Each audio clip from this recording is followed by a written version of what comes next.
Alright, so magandang hapon sa inyo lahat. Nandito tayo ngayon sa Atimona Nature Park. So dito lang yan sa Bituka Manok. So kumikit na ito yun, no? Yun, so sa mga nagbibiyahe, pwedeng pahingahan tong lugar na to. So yun, Atimonan. Tapos may malaking ribulto ng Mama Mary yun. So Atimonan. Tapos yun, Nuestra Señora.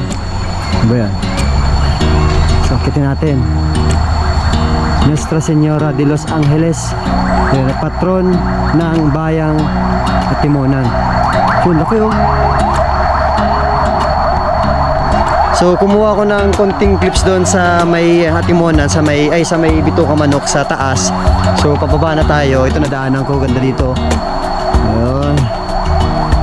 Tapos dito parang vibes dito, rest house.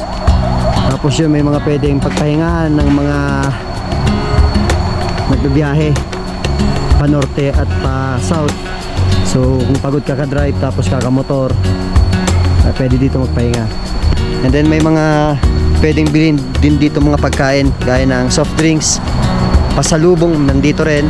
Kung kayo gutom, pwede rin dito. So akitin natin to sa taas.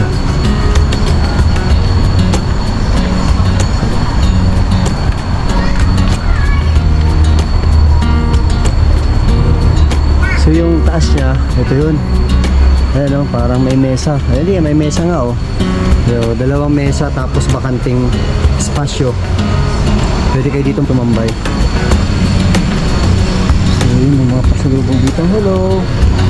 Hello! Ayan, so yun, pwede dito. Hi po, ma'am. Ayan.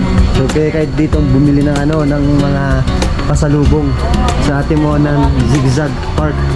So, ang dami, oh. So, naiwan ko yung susi sa motor. So, dito may bulalo. Sinigang na isda sa miso, tapos natural bulalo. 95. So, ito yung mga bahay kubo na pwede nang pagpahingaan dito. So, nagkakailan. So, mag-aalas 2 na ng hapon. Kailangan natin magmadali kasi naga pa tayo uwi. So, medyo malayo pa yung lalakbay natin simula dito sa Atimonan. So kaya kailangan natin mag double time.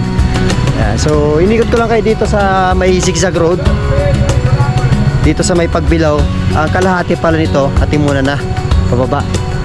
So yun, ulitin ko, nandun yung imahe ni Mama Mary. Tapos ito naman yung parang rest house. Tapos ito yung pwede yung pagpahingahan sa tuwing pagod na kayo kakadrive ng sasakyan or magmotor.